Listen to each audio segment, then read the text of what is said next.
نحمده ونصلي ونسلم على رسوله الكريم اما بعد فاعوذ بالله من الشيطان الرجيم بسم الله الرحمن الرحيم من ذا الذي يقرض الله قرضا حسنا فيضاعفه له وله اجر كريم۔ پارہ 27 سورہ حدید رکوع 2 آیت نمبر 11 اور 12۔ اصولی طور پر آیات مذکورہ ترغیب ہے عامۃ المؤمنین کو انفاق فی سبیل اللہ کے حوالے سے، کہ جو شخص اللہ رب العالمین کو اچھی طرح خلوص کے ساتھ، للہیت کے ساتھ قرض دے دے، اللہ کی راہ میں اپنا مال، جان، وقت خرچ کرے، تو اس شخص کا اجر و ثواب اس شخص کے لیے بڑھتا چلا جائے گا،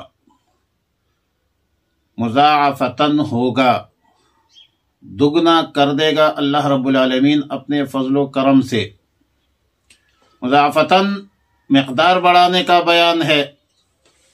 اور لفظ کریم اس جزا کی کیفیت میں بہتری کی طرف اشارہ ہے۔ یوم تری المؤمنین والمؤمنات یسعی نورهم بین ایدیہم وبایمانہم بشراکم اليوم، یعنی وہ دن یاد رکھنے کے قابل ہے جس دن آپ دیکھیں گے مسلمان مردوں کو، مسلمان عورتوں کو، کہ ان کا نور ان کے آگے آگے ہوگا اور دائیں طرف ہوگا۔ ظاہر ہے کہ دن سے مراد، اس دن سے مراد قیامت کا دن ہے، اور یہ نور عطا ہونے کا معاملہ پل صراط پر چلنے سے کچھ پہلے پیش آئے گا۔ حافظ عماد الدین ابن کثیر رحمہ اللہ بحوالے ابن ابی حاتم ایک طویل روایت نقل کرتے ہیں کہ سیدنا ابو امامہ باہلی رضی اللہ تعالیٰ عنہ دمشق میں ایک جنازے میں حاضر ہوا، اور جنازے سے فراغت کے بعد لوگوں کو موت، قبر، حشر کے کچھ حالات بیان فرمایا، اور فرمایا کہ تم قبروں سے میدان محشر کی طرف منتقل کی جاؤ گے، جس میں مختلف مراحل ہے، مختلف مواقف ہے۔ ایک مرحلہ یہ بھی آئے گا کہ بحکم خداوندی کچھ چہرے سفید اور روشن کر دی جائیں گے، اور کچھ چہرے کالے سیاہ کر دی جائیں گے۔ پھر ایک ایسا مرحلہ بھی آئے گا کہ میدان محشر میں جمع ہونے والے سب لوگوں پر، جن میں کافر بھی ہوں گے، مومن بھی ہوں گے، ایک شدید ظلمات اور اندھیرے طاری ہو جائے گی، کسی کو کچھ بھی نظر نہیں آئے گا۔ اس کے بعد نور تقسیم کیا جائے گا، ہر مومن کو نور عطا ہوگا۔ اور ابن ابی حاتم کی دوسری روایت میں سیدنا عبداللہ ابن مسعود رضی اللہ تعالیٰ عنہ سے منقول ہے کہ مومن میں یہ نور بقدر اعمال تقسیم کیا جائے گا۔ کسی کا نور پہاڑ کے برابر ہوگا، کسی کا نور کھجور کے درخت کے برابر ہوگا، کسی کا نور انسانی قد قامت کے برابر ہوگا۔ سب سے کم نور اس شخص کا ہوگا جس کے صرف انگوٹے میں نور ہوگا، اور وہ بھی کبھی روشن ہوگی اور کبھی بجھ جائے گا۔ یہ ہے نور کے وہ تفصیل۔ پھر سیدنا ابو امامۃ الباہلی رضی اللہ تعالیٰ عنہ نے فرمایا کہ منافقین اور کفار کو تو نور نہیں دیا جائے گا، اور فرمایا کہ قرآن کریم نے اس واقعہ کو ایک مثال کے عنوان سے اس آیت میں بیان فرمایا کہ او کا ظلمات فی بحر اللجی یغشاہ موج من فوقہ موج من فوقه سحاب ظلمات بعضها فوق بعض اذا اخرج يده لم يكد يراها ومن لم يجعل الله له نورا فما له من نور۔ فرمایا کہ مسلمانوں کو جو نور عطا ہوگا اس کا حال دنیا کے نور کی طرح نہیں ہوگا کہ جہاں کا نور ہو اس کے آس پاس بھی کہ جو لوگ ہیں وہ بھی فائدہ اٹھا سکے، بلکہ جس طرح کوئی اندھا آدمی اور دوسرا بصیر آدمی کے نور بصر سے دیکھ نہیں سکتا،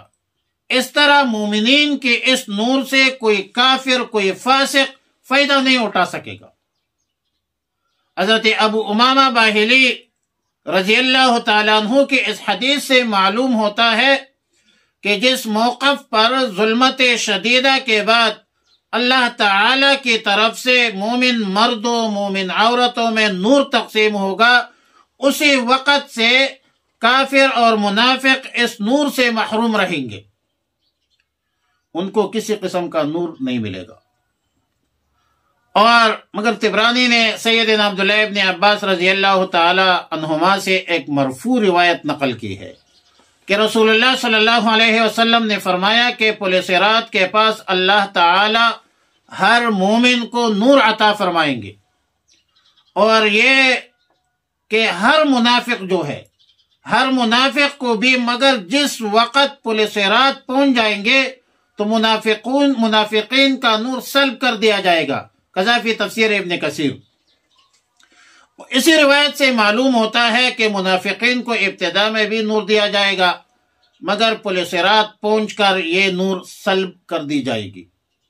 جس طرح دنیا میں یہ منافقین اللہ رب العالمین کو یعنی رسول اللہ صلی اللہ علیہ وسلم کو دھوکہ دینے کی کوشش کرتے تھے، اور جیسا کہ ارشاد ربانی ہے یخادعون اللہ والذین آمنوا وما یخدعون الا انفسهم۔ یخادعون اللہ تو مخادعہ مفاعلہ ہے، لیکن کعاقبت اللص کے قبیلے سے ہے، جانب واحد سے ہے، یعنی یہ لوگ اللہ کو دھوکہ نہیں دے سکتے۔ جس طرح معاقبہ جانبین سے ہوتا ہے، تو چور بھی بھاگتا ہے اور پکڑتا ہے معاقبہ کرتا ہے، اور چور گھر والوں کا یا جس سے چوری ہوئے اس کا بھی معاقبہ کرے، تو ایسا نہیں ہے۔ ایک تو باب مفاعلہ یخادعون میں جانب واحد سے ہے، دوسری بات یہ ہے کہ یخادعون اللہ، اللہ کو دھوکہ دینا ناممکن ہے، اللہ تعالی علیم بذات الصدور ہے، لیکن ادھر عبارت بحذف مضاف ہے کہ یخادعون رسول اللہ ہے، اور یا والذین آمنوا عطف تفسیر ہے، معنی یہ ہے کہ یخادعون اللہ یہ دھوکہ دیتے ہیں اللہ کو، والذین آمنوا یعنی مسلمانوں کو، وما یخدعون الا انفسهم وما یشعرون۔ امام بغوی رحمۃ اللہ علیہ فرماتے ہیں کہ اس دھوکہ سے یہ ہی مراد ہے کہ پہلے نور دیا جائے گا، مگر عین ضرورت کے وقت پل صراط کے قریبی سے یہ نور سلب کر دی جائے گی، اور یہ وہ وقت ہوگا کہ جب مومنین کو اندیشہ لگ جائے گا کہ کہیں ہمارا نور بھی سلب نہ ہو جائے۔ اس لیے اللہ تعالیٰ سے دعا کریں گے کہ ہمارے نور کو آخر تک پورا کر دیجئے، جس کا ذکر قرآن کریم میں ہے، یوم لا یخزی اللہ النبی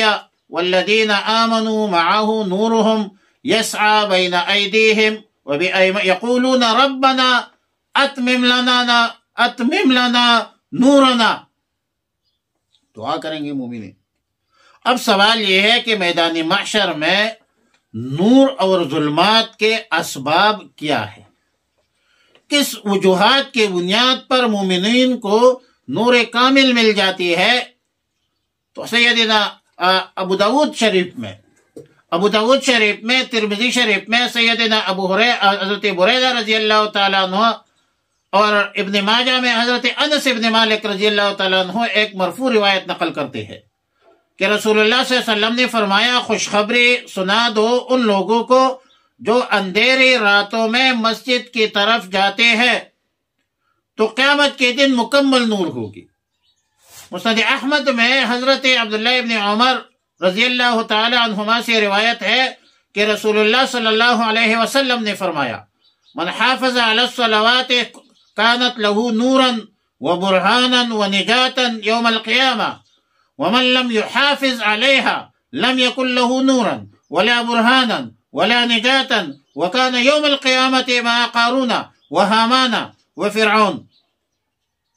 اس طرح امام احمد بن حنبل رحمہ اللہ تعالی مسند احمد میں حضرت ابو ہریرہ رضی اللہ تعالیٰ عنہ سے روایت نقل کرتے ہیں کہ رسول اللہ صلی اللہ علیہ وسلم نے فرمایا کہ جو بندہ قرآن کی ایک آیت بھی تلاوت کرے گا وہ آیت اس کے لیے قیامت کے دن نور ہوگی۔ بعض روایات میں مناسک حج کے حوالے سے روایات موجود ہے، حلق کے حوالے سے بھی، قصر کے حوالے سے بھی، رمی الجمار کے حوالے سے بھی ان اعمال کی بنیاد پر اللہ کی طرف سے نور کا وعدہ ہے۔ ذکر کے حوالے سے بھی روایات موجود ہے، کسی مصیبت زدہ مسلمان کو مصیبت کو دور کرنے کے لیے وہ بھی نور کا وعدہ ہے۔ مطلب مختلف اعمال کی بنیاد پر مختلف اوقات پر اللہ رب العالمین کے طرف سے وعدہ ہے بروز قیامت نور کا۔ بخاری شریف میں سیدنا عبداللہ ابن عمر رضی اللہ تعالیٰ عنہما اور مسلم شریف میں حضرت جابر رضی اللہ تعالیٰ عنہ، حاکم نے حضرت ابو ہریرہ رضی اللہ تعالیٰ عنہ سے اور طبرانی نے ابن زیاد سے روایت نقل کی ہے کہ رسول اللہ صلی اللہ علیہ وسلم نے فرمایا ایاکم والظلم فإنہ هو الظلمات یوم القیامہ۔ بعض روایت میں ہے کہ الظلم ظلمات یوم القیامہ، ظلم قیامت کے دن ظلمات اور اندھیروں کی شکل میں ہوگی۔ اب ظاہر ہے کہ جو ظالم ہوگا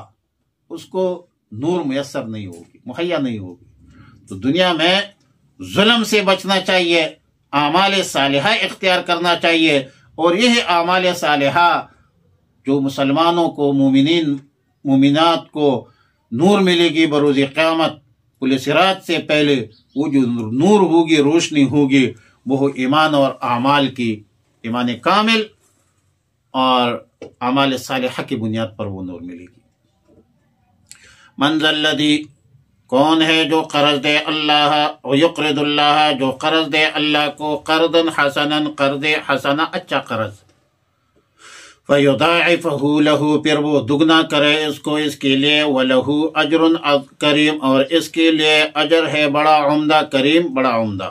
یوم تر المؤمنین والمؤمنات، جس دن آپ دیکھیں گے مومن مردوں کو، والمؤمنات اور مومن عورتوں کو، یسعی دوڑ رہا ہوگا، نورہم ان کا نور، بین ایدیہم ان کے سامنے، وبایمانہم اور ان کے دائیں طرف، بشراکم اليوم خوشخبری ہے تمہیں آج، جنات